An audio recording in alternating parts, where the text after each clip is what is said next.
বন্ধুরা দেখো, স্নেকেট ফিশিংয়ে এসেছিলাম। স্পটটা দেখো কত সুন্দর।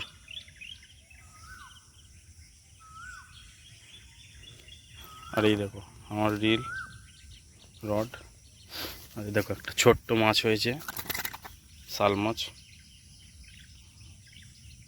এমএফটি চিটো ফ্রগে। তো এটাকে ছেড়ে দেবো।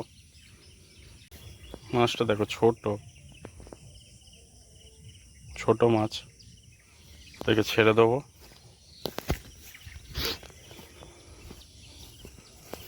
এই দেখো ছেড়ে দিলাম, জানি না বাঁচবে কি।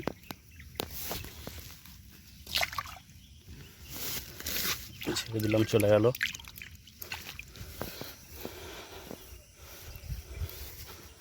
দেখি এরপরে মাছ পাই কি আপনাদের জানাবো।